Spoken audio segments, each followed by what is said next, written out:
Uma das coisas que eu mais gosto de fazer no ensino da matemática é identificar relações onde aparentemente não há. O que eu vou fazer nesse vídeo é tentar relacionar a área de um trapézio à soma dos termos de uma progressão aritmética. Eu vou começar batizando as bases desse trapézio de A e B. E também vou batizar a altura desse trapézio de H. Em seguida, eu vou dividir os dois lados oblíquos em 8 partes iguais, colocando pontos sobre eles igualmente espaçados. Note que de cada lado eu coloquei 7 pontos. Agora eu vou ligar cada par de pontos de modo a formar segmentos paralelos às duas bases. São criados, então, 7 segmentos. Agora eu vou traçar um 8º segmento paralelo a um dos lados oblíquos.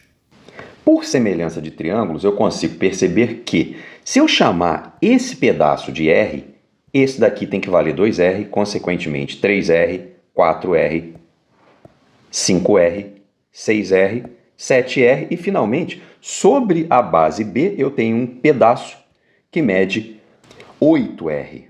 Portanto, nesse momento eu concluo que entre as bases de medida A e B, eu criei segmentos paralelos de medidas, respectivamente, A mais R, A mais 2R, A mais 3R, A mais 4R, A mais 5R, A mais 6R e A mais 7R. E considerando que o próprio B pode ser escrito como A mais 8R. Então perceba que as medidas dos segmentos que eu criei, acrescentando as duas bases, formam uma progressão aritmética com 9 termos. A partir de agora, o que eu vou tentar fazer é preencher essa área, a área do trapézio, com retângulos.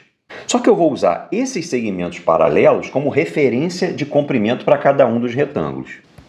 Assim eu crio um primeiro retângulo com comprimento da base valendo A, de modo que ele preenche uma certa região, parte dessa região está dentro do meu trapézio e outra parte não. Em seguida, eu vou criar um segundo retângulo, só que a base dele agora é A mais R, de modo que ele preenche mais uma parte, uma região, que contém, em quase sua totalidade, a área interior ao meu trapézio. É claro que ele também pega uma área fora do trapézio, mas eu estou preocupado em tentar preencher da melhor maneira possível, ainda que não seja perfeita, a área do nosso trapézio. Eu continuo no meu procedimento, só que agora criando um retângulo um pouquinho mais largo de base A mais 2R. E aí ele preenche um pouco mais da área do meu trapézio.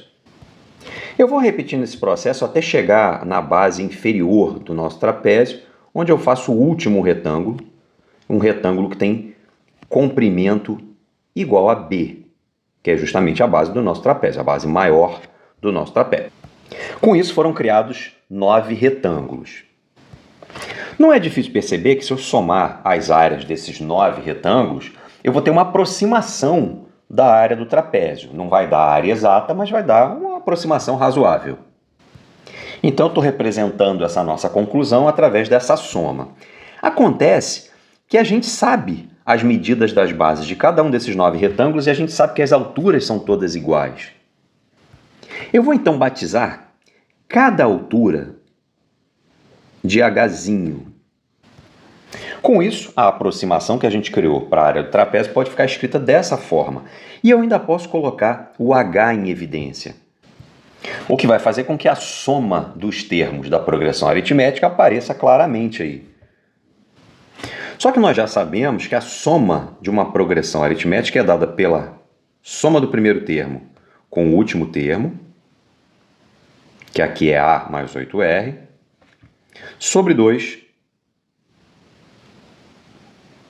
vezes o número de termos envolvidos nessa soma, que nesse caso é 9. Então, a gente pode escrever dessa forma uma boa aproximação para o trapézio. Agora, a questão é, dá para melhorar essa aproximação? Sim, dá. Basta que a gente diminua as alturas dos retângulos e, com isso, aumente a quantidade de retângulos.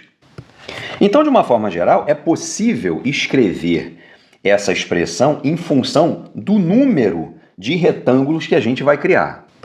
Se em vez de 9 retângulos a gente pensar em n retângulos, a fórmula fica desse jeito.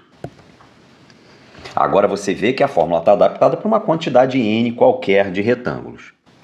E quanto mais eu aumentar esse n, mais próximo do valor real da área do trapézio eu vou estar. Então, de uma forma intuitiva, eu vou imaginar que eu estou fazendo a quantidade de retângulos tender para infinito. Isso vai me levar a fazer com que a minha aproximação convirja para a área real do trapézio. Agora, quando eu imagino cada vez mais retângulos e faço n tender a infinito, eu começo a observar que as alturas dos pequenos retângulos vão ficando cada vez mais próximas de Hzão dividido por n. Portanto, eu estou entendendo intuitivamente que se o n tende a infinito, as alturas dos retângulos tendem a h sobre n, consequentemente, o produto hn vai tender para o Hzão, que é a própria altura do nosso trapézio. Ou seja, eu estou pegando todas as pequenas alturas e multiplicando pela quantidade de retângulos, e esse produto está convergindo para o Hzão, que é a altura do trapézio. Portanto, essa expressão aqui, que agora pode ser escrita como Hzão, porque eu troquei esse produto de h por n por Hzão, vezes a, mais o último termo, que é a mais n menos 1 vezes r, é o último termo. Eu tenho aqui o primeiro termo e tenho o último termo sobre 2. Isso converge para a área do trapézio. Só que o último termo é justamente a base maior. Então, eu passo a ter A mais B sobre 2, convergindo para a área do trapézio. Naturalmente, para transformar essa explicação numa coisa simples e de fácil acesso, eu passei por cima de algumas coisas profundas e tratei do limite aqui de uma forma bem superficial, de uma forma bem intuitiva. Mas, basicamente, a ideia que linka os dois princípios, a área do trapézio e a soma dos termos de uma progressão aritmética, podem ser estabelecidas através desse raciocínio.